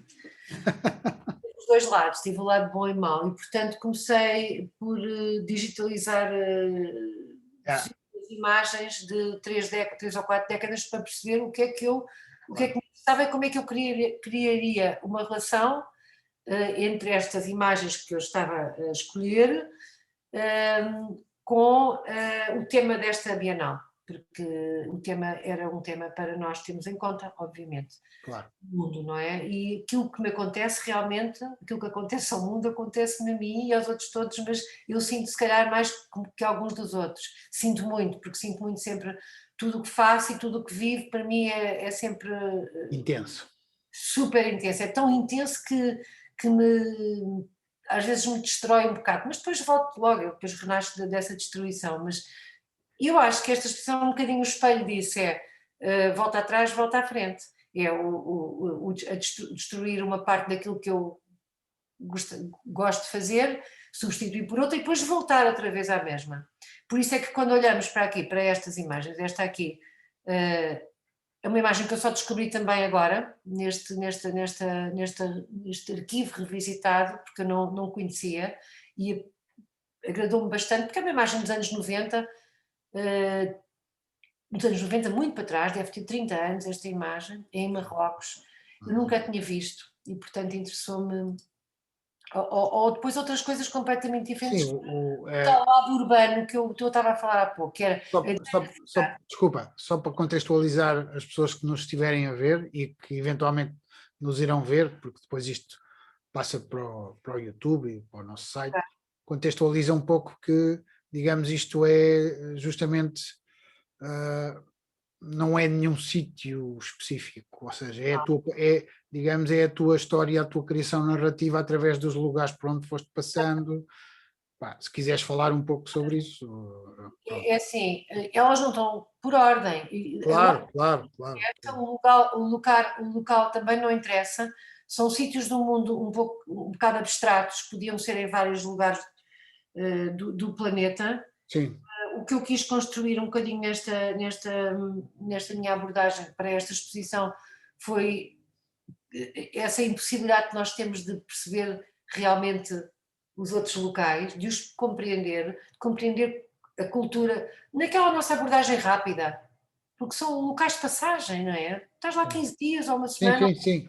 mas Sim, são sim, só sim. locais de passagem. E sabes, por isso é que eu digo que a questão das residências artísticas ou é muito bem preparada, ou então tem o potencial de sair grande atrapalhada justamente por causa disso que estás a dizer. Portanto, exatamente por isso é que eu me apeteceu, isto é quase um diário, não é? Um diário Claro, claro, claro. quase na lógica de um diário, que é, ok, estes são locais de passagem, em quanto tempo é que eu me relacionei com este sítio? Também foi uma reflexão para mim, não é? Quer dizer, na verdade isto é um trabalho que me obrigou a refletir muito sobre este planeta. E Claro. nessa medida gostei muito de partir para. Porque normalmente é tudo muito mais formatado. Uma exposição é um sítio onde há uma lógica de uniformidade muito maior, nos formatos. Nesta não, eu tenho 4 formatos diferentes, eu tenho 4 décadas diferentes. E Isso é quase, isso quase seria, enfim, não pode ser chamada uma retrospectiva, mas de todo, não tem nada a ver com uma retrospectiva. não tem nada a ver, mas é Não. um bocadinho também. Epá, do teu ponto de vista, sim, mas eu percebo isso, mas para mim não tem nada a ver, porque Claro, claro, claro, aí tinha que ter um curador só aqui em casa a trabalhar no meu arquivo, não é? Assim, uma claro, retrospectiva. E não tem, claro, porque fica claro. um lado muito pessoal. Eu acho que uma retrospectiva não é uma coisa só pessoal, tem que ter Ou sempre seja, é uma retrospectiva interior, mas não artística. parte interior, sim. De certa maneira, pronto, também é visual, porque tu vais perceber aqui diferentes épocas, diferentes abordagens, diferentes locais. Tem uma característica sempre muito semelhante, que é muito frontal, porque eu se calhar é uma característica muito minha, que é o trabalho, tudo é muito frontal no meu trabalho, desde sempre. Não é Uhum. uma questão de século XXI ou de século XX, Sim, sim, sim. Foi, digamos, o teu jeito. Foi-se consolidando, não é é? muito frontal, sim. Pronto, porque é que eu escolhi estas imagens? Sempre ligando-me à ideia do mundo, da representação desse mundo e daquilo que me acontece quando eu vejo esse mundo. Ou seja, isto Bem, é. vale a pena fazer um parênteses nisso que estás a dizer, dessa perspectiva frontal que tu encontras, não é? Hum, Porque há toda uma história em torno, por exemplo, da propaganda, não é? Que as imagens eram, digamos, construídas a partir de outras perspectivas, não é? E, ou ok. seja, elas apareciam naquela, sobretudo a propaganda soviética e alemã, aquelas planos picados e absolutamente esmagadores, não é? E há outra aproximação à paisagem, que é a aproximação do, digamos, do olho de pássaro, que é incomportável para uma pessoa que anda no solo, não é? Ou seja, Claro, uma pessoa que anda no solo fotografa de uma determinada maneira. Uma pessoa que contrata uma grua para fotografar a partir de um determinado ponto de vista, fotografa de outra maneira. isso é que a maneira como tu queres representar, não é o que Não vês. é? Eu prefiro este lado mais próximo, a proximidade para mim, e isto está ligado à ideia também da interação que tens com as pessoas, não é? E com os locais das pessoas, porque Claro, claro. posso pôr isto, desculpa, e posso pôr isto. Ah, são ligações que eu tenho àquelas pessoas, elas não estão lá, não, nestas imagens não estão noutras, que também não tenho que as ter sempre, nem quero. Sim, mas elas refletem ligações tuas de alguma maneira, não é? Elas refletem no sítio onde essas pessoas também Exatamente. Ou trabalham seja, ou vivem ou morrem, como por exemplo esta fotografia que é um slide com muitos problemas técnicos, mas que eu resolvi incluir e eu nunca coloco fotografias de conflito, é muito raro, mas achei que tinha que incluir uma neste trabalho, porque isto também foi um momento de conflito interior absoluto, não é? ok. Perceber que isto acontece no mundo que me é dado a ver, não é? Tenho essa sorte de poder ter visto isto. Claro. Ou então o oposto, que é a passagem onde não há qualquer relação, a passagem para um sítio que me chamou muita atenção, porque não sei o que é, pode ser uma central térmica, mas pode não ser. Não, hoje penso que é uma central térmica, na altura não fazia a mínima ideia do que é que podia ser, Claro. e por isso é que me chamou a atenção do ponto de vista também formal. Ok. Portanto, também às vezes eu vou para a forma, eu privilegio os conteúdos, mas a forma está sempre associada, não é? A maneira como eu Claro. olho para o mundo verde, não é? Esta faz parte daquela série do verde, para o mundo mais verde ou para o mundo sem cor. Tudo ele faz parte do planeta e, portanto, nós somos aquilo que o planeta é. Eu gosto muito também gosto muito de fotografia, interessa-me muito esta ideia de como é que construímos o sítio onde vivemos, não é? Ok. Obviamente que isso interessa-nos muito. E depois, de onde é que viemos? Que é um bocado esta imagem, que é um bocadinho de onde é que viemos, que é uma imagem. Isto não é um museu, também não vou dizer o que é, prefiro que isto fique tudo no anonimato, mas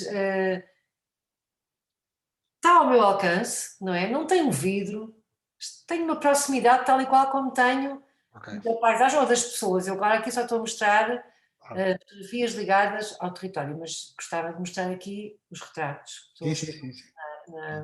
Para isso vou agora passar os retratos, está bem? Porque é outra coisa, pelo menos alguns retratos. Claro. É uma coisa completamente diferente. Vou só mostrar alguns retratos que pus nesse painel, porque eu tenho um painel, não sei se devo mostrar ou não, também tenho aqui Mostra, mostra. Sim, sim. um painel onde as imagens estão, então espera aí. Se estiveres aí, até porque assim as pessoas também ficam. A exposição fica lá até quando? A exposição acaba no próximo fim de semana, a Bienal acaba no próximo fim de Ok, semana. mas as pessoas ainda têm um tempinho para lá irem durante o fim de semana que vem, se for o caso disso. Pois, quem está em Lisboa acho que não vai poder sair de Lisboa. Pois, quem está em Lisboa não pode, mas quem está no Porto ainda pode ver. Bem, mas eu agora não estou a encontrar essas da exposição, elas estão na Cave, estão no site da Cave, estão no Facebook da Cave, Uhum. e se calhar estas é que não são, portanto mais vale agora pelo menos mostrar Vale, aqui. vale a pena mencionar o festival, a tua exposição e o festival, porque o festival tem um conjunto de exposições que eu diria muito relevantes. Muito bom, vale a Ou pena ir ao seja, CPF também, ver a exposição tem do CPF, sim. a exposição do CPF, a exposição da Árvore, Sim, a não vi tudo, a exposição do Álvaro Domingues, muito bem montada, muito bem apresentada. Pá, vale a pena dar uma volta porque mesmo na Galeria do Pablo vale a pena conhecer o trabalho do Xavier Ribas, que é um trabalho de documentação que normalmente não se faz. A gente não tem verba cá em Portugal para produzir aquilo. E infelizmente, porque isso ressente-se, porque depois a nossa visibilidade enquanto fotógrafos lá fora só se pode destacar de duas maneiras. Ou é-se de facto formal e conceptualmente muito forte, ou então tem-se uma capacidade de investigação com bolsas, com produção, que nós não temos. Nós Portugal. precisamos de 25 ou 30 mil euros para produzir e desenhar aí uma série, e aqui é o ai Jesus, não é? Não existe. É o ai Jesus, ou seja, Fora ou não existe. quem não percebe a visibilidade da fotografia portuguesa lá fora não percebe os problemas da visibilidade. Ou seja, não tem a ver. Eu acho que já foi pior também, em termos de visibilidade. Acho que. Agora com a internet consegue-se, sem Sim, dúvida. Aliás, a nossa esperança é que o site que eu criei, e já tivemos interação com dois grandes curadores internacionais, com a Liz Wells e com o Fritz, que fez a exposição das diferentes missões fotográficas em Madrid, e portanto eles foram ver o nosso site e foram conhecer um conjunto de fotógrafos portugueses, não é? Que a ideia é essa, não é? Ou seja, Acho que vai ser mais fácil, acho que, pelo menos em termos de Europa, né? Eu não sei depois o resto, mas acho que vai, talvez já não seja, já não vá haver isso, não sei quando é que vai ser, mas acho que vai ser nos próximos 10 anos. claro, Vai. eu às vezes tenho observado alguma timidez nas pessoas em colocarem os projetos lá, porque epá, a visibilidade está. Nós temos 300 visitas por dia e eu já vi o mapa das visitas e elas não são todas portuguesas, não é? Ou seja, e depois há outra coisa, que é, à medida que se vão criando conexões pelas diferentes visibilidades que vão acontecendo, nós não tínhamos um sítio, por exemplo, para se mostrar a fotografia. Ou seja, as pessoas tinham que andar a saltitar de site em site. E é o que eu digo, se cada fotógrafo tiver 2, 3, 4, 5 projetos, ou os que for desenvolvido ao longo do tempo, passado um tempo, há ali uma base de dados incrível. Sim, sim. Que é boa para nós, porque temos facilidade de percepção do que é que está a acontecer, é boa para toda a gente. Eu acho que eu já no outro dia também disse isto a alguém, pá, nós precisamos em Portugal precisamos de plataformas para alojar trabalho, a vossa é louvável, não é? Mas devia haver a nível nacional, não é? Aquilo que se chama arquivo. Sim, sim, sim, sim. Nós não temos um Sim. arquivo e já devia ter sido feito, ter sido começado. E eu sei que há dinheiro para isso, não é à vontade, provavelmente. Não sei. O CPF é outra questão, provavelmente. Não, eu nem falo do CPF. Pois. Falo de uma coisa, falo de uma coisa até mais. Também pensei na Torre do Tombo, não é? Porque nós temos o CPF. Se calhar não devia haver uma Torre do Tombo com um arquivo histórico e depois um CPF. Se calhar devia haver só uma Sim. identidade. Bem, o CPF está debaixo da alçada da Torre do Tombo, não é? Ou seja, ou seja, o CPF hoje em dia. Encontrar uma imagem, por exemplo, houve um momento que eu trabalhei com a Visão História e, portanto, eu trabalhava com todos, porque andava à procura de imagens, não é? Para determinadas épocas históricas. E é muito difícil, porque tu vais à Torre do Tombo e tu não tens nada digitalizado, ou tens muito pouco. Sim, sim, sim.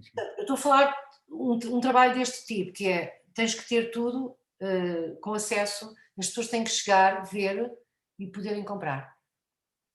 Poderem usar ou poderem terem, percebes? É tudo muito difícil em Portugal. Sim. Podemos pensar noutros países em que estou agora aqui a mostrar Alberto Garcia Alix, que por acaso é uma pessoa que eu conheci nos anos 90, nem sabia que ele era um grande fotógrafo na altura. É um fotógrafo incrível, né? Mas eu na altura não sabia, eu fui fotografar, esta fotografia foi no momento em que eu fui fotografar, porque ele fazia uma revista incrível. E então eu estava em Madrid e disse, vamos fotografar aquele fotógrafo que faz aquela revista. Estamos a falar de 90, espera aí, deixa ver, 90, quando é que foi a capital da cultura de Espanha? 92, penso eu. De qual? Madrid? Madrid, capital da cultura, 92? Não me lembro. Pronto, eu penso que é por aí. Pronto, então esta fotografia é desse momento em que depois de eu fotografar e de falarmos da revista, ele me ofereceu o primeiro livro que eu tenho dele. E a partir daí nunca mais deixei de ser fã e de falar dele. Ele é um fotógrafo de pessoas, lá está. E também é dos seus amigos, da sua família. Só que de uma maneira mais dura, porque a vida dele foi dura. E eu acho que isso falta muito na fotografia agora. Pronto, e eu aqui resolvi falar disso, dessas pessoas que estão à nossa volta, que encontramos. O que é que diz o retrato de uma pessoa, não é? Diz que tu tens uma interação de 5 minutos ou que tens uma interação de 2 horas ou que tens uma interação de 3. Tu podes ter várias interações, na verdade, com as pessoas. Esta pessoa, por exemplo, esta senhora, isto é em Sarajevo bombardeado, e ela convidou-me para entrar na casa dela. A interação com ela foi praticamente só por sorrisos. Entrar aqui e ver um fogão na sala é uma coisa que não estás habituado. E, portanto, toda esta relação, e ela durou 1 hora, não durou mais que isso, foi muito importante. Ou então, depois tens aqueles retratos das pessoas que fizeram parte da tua vida várias vezes, com quem tiveste mais tempo. Ou então volta outra vez às pessoas que passaram por mim, foram elas que me escolheram. Eu acho que elas é que disseram: eu estou aqui, não é? Eu estou aqui, eu quero entrar para a história das tuas fotografias. Ou não, não é? Ou não. Esta mesma coisa, são pessoas que de algum, no meio de tanta gente, tu escolhes, não é? Aquelas pessoas, tu vais pedir-lhes isto num trabalho sem pré-produção. Ok. Pronto. Ou então, com pré-produção. Aqui há muitas coisas diferentes. Tens várias épocas, várias. Eu vou tirar este porque queria mostrar o outro. Eu não sei se este aparece ou não. Este novo das meninas está a aparecer ou não? Das Não. meninas, não. Não. Então, se calhar, só para concluir aqui. Não vale a pena pôr mais. Eu acho Só para te situar, vamos até às 19h15. Era suposto acabarmos às 19h. pronto. Por isso é que Mas a ligar. eu já vi que contigo podíamos conversar a tarde toda. E E era fantástico. não podemos. Eu vou só mostrar mais três, que são as três que Claro. estão que não fazem parte de nenhum painel, porque aquelas que vimos anteriormente fazem parte de um conjunto. As primeiras são imagens que nós vimos, as primeiras dos locais, dos lugares de passagem, são umas imagens que as pessoas fazem a sua própria exposição. Elas organizam em cima de uma mesa e organizam para fazer, se fossem elas a expor, como é que fariam? As segundas dos retratos é um painel em que as pessoas estão a olhar para nós. E agora, estas são três imagens que já me acompanham também algumas há algum tempo, outras menos. Eu vou só aqui partilhar estas três, e não estou a mostrar as grandes, porque isto depois tem tamanhos diferentes, mas vou mostrar estas, que para mim são três lugares absolutamente fantásticos, todos completamente diferentes, não é? Esta que eu só descobri que o mar tinha tanto peixe, para mim era mais a luz, mas só descobri a posteriori, portanto também é interessante quando descobres qualquer coisa a posteriori, não é? Okay. E é uma digital, porque no analógico é sempre assim, não é? E esta que é a tal representação daquilo que já existe, não é? Esta imagem incrível. A questão da representação que é para mim extraordinário, que eu vi muito no Oriente. O Oriente é que todo o Oriente, por onde eu passei, não foi muito, mas foram alguns países, tem a ver um bocadinho com esta ideia de representação da representação da representação e da natureza, não é? Pronto, era só mais isto que eu queria mostrar. Não sei se vale a pena mostrar as imagens dos retratos grandes, que são aquelas que aparecem nos convites, não sei se ver. Pois, eu acho que agora não tenho aqui à mão. Mas pronto, está lá no site da Cave, e que é. Posso mostrar uma, que é a principal. Vou só mostrar a principal, não vale a pena mostrar agora tudo. E pronto, e não falamos mais.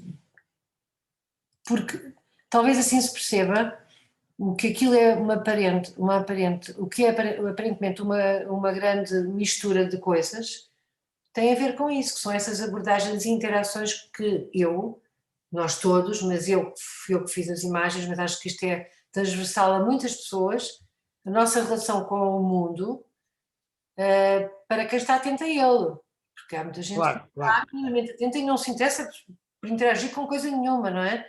Não somos todos iguais. Esta é a minha interação com o mundo ao longo de 3 décadas e meia, portanto já são 4, não é? Porque pensando nos anos 80 até agora já vai um tempo. E já vai uma vida. Quem trabalha com imagens, eu tenho muito esse paralelismo com os sonhos, que são imagens mentais, não é? Que ocorrem durante a noite e que muitas vezes permanecem na memória, ou não, mas no fundo também são formas de construir a memória e vão ficar armazenados. Muitas vezes eles desvanecem-se porque, enfim, nós estamos ali num território de conhecimento e de não conhecimento, não é? Mas quem trabalha com imagens sabe que, tal como nos sonhos, não é muito fácil clarificar o mundo ou a realidade através das imagens, não é? Nós podemos, e o teu trabalho exemplifica isso muito bem, ou seja, nós podemos tentar criar avenidas de sentido, Mas clarificar alguma verdade através de uma combinação estética, que é formal, que é gestual, que é expressiva, é um bocado complicado. É a mesma coisa de dizer, ok, o sonho significa isto, mas o sonho não serve para isso. O sonho serve para explorar as diferentes avenidas de conceito, de sentimento, de racionalidade. Não serve para dizer... O Freud diria outra coisa, sabes? O Freud diria outra coisa. Mas eu estou-me justamente a basear no Freud, porque eu tenho formação também psicanalítica, não é? Ou seja... Mas o Lacan já diz outra coisa, pronto, ainda e portanto, eu acho que na fotografia é igual, depende do ponto de vista.